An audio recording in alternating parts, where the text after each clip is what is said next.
Hello and welcome to this video. Look, if you've been watching my videos, you would want to buy investment properties at some point. I'm assuming that you're not just watching because you want to be entertained. So in this short video, I'm going to share with you 4 questions you need to ask before you buy any investment properties. In fact, before you buy any house, these 4 questions are deal breakers and they are deal makers. So in order for you to buy a property, it's important for you to understand what these questions are. So in this video, I'm going to go through all those questions for you. See, when you're buying a property, it's not something that you just buy for maybe a couple of weeks or a couple of months, and hopefully you're buying it for generations to come. So you need to ensure whatever you put your money into doesn't just make you money, but it makes you massive return on your investment, and at the same time makes you money whilst you sleep instead of becoming a rope on your neck. So let's get to these 4 questions you need to ask in order to buy a great cash flowing investment property.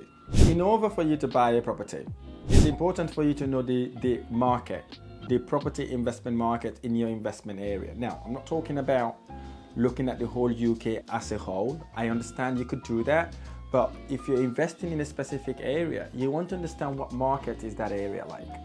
Is it a buyer's market or a seller's market? What do I mean by buyer's market? A buyer's market is a situation where the buyer has power to buy the property. In other words, there are lots of properties out there and there are less buyers. So i.e. supply outstrip demand. So when does this situation happen? It's like what's happening right now. Interest rate is significantly high. So obviously people are selling their properties because they can't afford to pay for the interest rate. That's what we call a buyer's market. You can see a property that was on the market maybe few months ago for 130 to 150,000 pounds. You can now acquire properties like that for 100,000 or 110,000 pounds. That gives you a bargaining power because you are empowered to buy properties at discount. The other type of market is what we call seller's market. Now, seller's market is what happened just before COVID or after COVID. You've noticed property prices went up significantly. At that point, it was a seller's market because the sellers in returns were selling properties that were 100,000 for 160,000 pounds. I've seen properties that were 90,000 that was going for 180,000 pounds. So that was a seller's market. So at that time, the sellers were happy. They were making lots of profit at that time. Okay, so these are the 2 differences. So you need to understand which one does your investment area falls under. So if you are in a buyer's market, then obviously it's important for you to go and negotiate and to get your property significantly below market value or at discount at least, so that you know that you're making money from the day you buy the property instead of waiting to get rent or on capital appreciation. And also in your investment area, you want to understand what the value of the properties are. Are the value of the properties going up in average in the past 5 years or going down? So obviously if it's going up, it's a good investment area to invest. And then by how much is it going up by?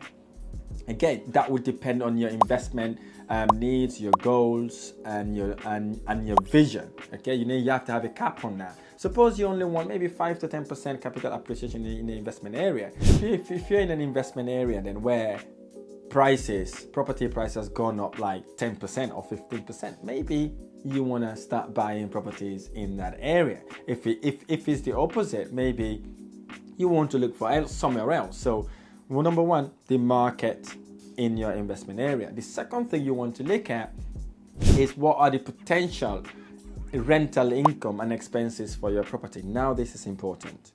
In order for you to make money work for you in properties, you need to understand how much profit you could make from an investment properties and how much it will likely to cost you to keep the property going, right? And you need to be a realistic amount. So how do you know this? You can know this by going online, going on Rightmove, Zoopla or platforms like that, looking at how much properties similar to what you're interested in buying are renting for. You can go and search as if you are moving into that area to understand how much properties are renting for. And here's the thing, I wouldn't want you to go and look for the most expensive rental rate, and put that as your rental income. Maybe you don't want to go too low as well. You want to go somewhere in the middle to guide you or to gauge how much you may be able to rent your property at. So once you've done that online, pick your phone up, ring a local agent, find out how much they may be able to rent your property. That gives you some sort of realistic figure on how much you could rent your property. So once you've done that, now you're talking about expenses, okay? How much does it cost you to run your property? I'm talking about maintenance here, for example. How much you want to put down as maintenance? Is it £50, £100, £200, depending on your size, on the size of the property. Factor that as part of your cost. Okay, the second expense you want to look at is your mortgage interest payment. I've seen investors make so many mistakes in this, where they buy properties, they only analyze it based on the current interest rate. It looks amazing, and then as soon as interest rate goes up, the deal becomes a bad deal. So you want to overestimate your interest rate. All the investors I work with, we always overestimate our interest rate. If we're on 3%, we double it to 6%. If we're in 6%, we double it basically, because you never know what's going to happen. Who would have thought interest rates would be about 6 to 7% right now, right? In less than 24 months. That's crazy, right? That has caused lots of problems in the property market. Landlords are struggling, homeowners are struggling. Hence the reason why there's an opportunity right now to buy these properties at discount, because the interest rate has gone crazy. So overestimate your interest. If interest is 3%, you maybe want to do 5 or 6%. If it's 6%, maybe you want to do 8 or 9%, because you want to know if you could make profit at that point. And the other thing you want to look into is the management fees. Because you are a property investor, I'm hoping you are a property investor, right?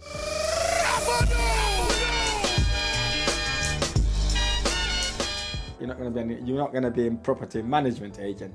So you want to factor in how much it would cost you to give that property to an estate agency to manage, right? You've got to factor that in as well as a cost. And obviously you've got your insurance that you pay, and obviously think about how to buy the property, right? What are the tax implications if you buy that property?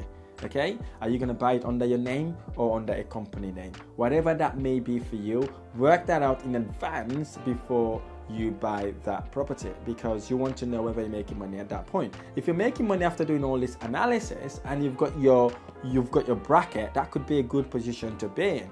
And then you want to then look at your neighborhood. How is the neighborhood look like? Okay, is it a good neighborhood to invest? What sort of people live in the neighborhood? Because this would also help you understand how you could renovate the property to target the right target market. Because you don't want to buy a property where there are managers, store owners, supermarket workers, and then you buy that property, you renovate it to target doctors, lawyers, accountants. You might not get the market that you're after at that point. So important for you to know the local area. And again, there are platforms out there that will guide you on how to gauge what sort of people live in your investment area. Number 3, now this is the most important part. Do you have necessary funds to put down? And do you know the hidden charges? So what do I mean by necessary funds to put down? In order for you to buy an investment property in the UK, you need to put something down that we call deposit. A deposit is like a reservation fee that you pay in order for the bank to be able to lend you the remaining balance. So if you're buying an investment property, it's usually about 25%. Suppose you're buying a property worth £100,000, you would need 25% of the £100,000, which is £25,000. Do you have that money ready to put down to buy that house? And also think about the legal cost, how much it will cost you, how you have stamp duty, you also have some charges you may pay to the seller or auctioneers if you're buying the properties from that. So do you have that money ready? If you don't have that money, are you able to raise that money in readiness for when you complete to buy the property? And again, out of that 25%, are you in a good credit? Do you have good credit score or good credit rating in order to allow the bank to lend you the 75%? The 75% is the 75,000 of the £100,000. Do you have a good credit rating? If the answer is yes, then you check that box, because then you know you are ready for that. And then what you want to do now basically is to look at your investment strategy and goal. So because in order for you to succeed in property, right, you have to have a goal, you have to have a roadmap to take you from where you are to where you want to go. In order for you to get to wherever you want to go, if you don't know where you're going, obviously you need to have a sat nav. And with that sat nav, you want to know where you're going. You want to know the city, you get to know the city. Once you know the city, you want to know the town. Once you know the town, you want to know the street that you're going to. Once you know the street where you're going to, now you want to know the number of the property, the house number that you're going to. So that's how your goal is. You have to like laser focus to where you go, because when you punch that postcode in that sat nav, it determines where you are, and then it draws a roadmap to take you to where you want to go. That's what you want to do with your property investment strategies and your goals. What do you want to achieve? What strategy do you want to go with? What sort of development or renovation you got to do in your property? Are you going to be looking at straight buy to let without doing any renovation? Are you looking to buy old dilapidated houses and sell them on? Whatever that may be for you, you need to know that at the outset before you even consider buying a property. Okay, so once you've done that, that gets us to rule number 4. The 4th questions you need to ask yourself is, are you looking for short-term or long-term return? Let me explain. What do I mean by short-term first? Short-term is when you want to buy a property, fix it, maybe sell it or flip it. We call it flip it sometimes. Or maybe you want to buy the property, hold it for a little bit until it matures a little bit, and then you flip it, you sell it when the property prices goes up. Is that your strategy? Is that this kind of short-term goal that you're looking at? In other hand, if you're looking for long-term, are you buying this property to make money in the long term, i.e. holding the properties for over 10, 15 or maybe 20 years, or even after you've gone? That could make a huge difference in your investment strategy.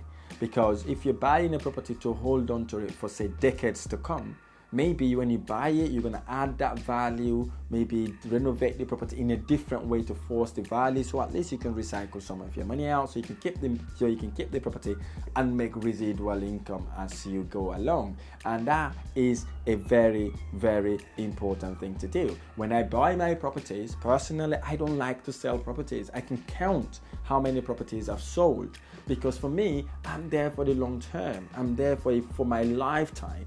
I'm not there just to buy and make quick money and walk away from it. I don't like that, because once I've realized the money, then what? The money goes down in value, but why does the property goes up in value? So hence the reason why I like to keep my properties. I love them. I like to walk past them, drive past them, do everything, because I know I am going to have these properties for long time. So now look at the returns then. Now we're talking about the return. How much return do you want to make from your property? Do you want to make £300 net profit, £350 net profit, £2,000 net profit, £2,500 net profit? Whatever your net profit may be for you, how much? You want to set that bracket, because if you set that bracket, it enables you to filter the type of properties that you buy, because you will not buy anything that comes to you. You'll be okay, this doesn't hit my criteria, this doesn't hit my strategy, then you may not look at this. Here's the important thing why you do that. Once you've done that, it helps you become laser focused in what you do. It helps you ignore noises that are going around you, because obviously you've got your return that you're working on and you know how you could work. I'll give you an example. For me, my investment strategy, if I'm not going to be able to pull all my money after I renovate the property, I should be able to recycle all my money out within 12 to 24 months. If I cannot pull my money out within 12 to 24 months using the different strategy I would use once I've done the property up, I walk away from it, because I want my money to work a lot harder for me instead of having nightmare or sleepless nights. So I really hope this video has been helpful. If this video has been helpful, hit the like button below, subscribe to my channel for more amazing videos. Just before you go, if you have not subscribed to my channel, I urge you to subscribe to my channel, because we've done a research. We've realized 70% of the people that are watching our videos are not smashing that subscribe button. So if you're one of those, I really urge you to hit that smash that subscribe button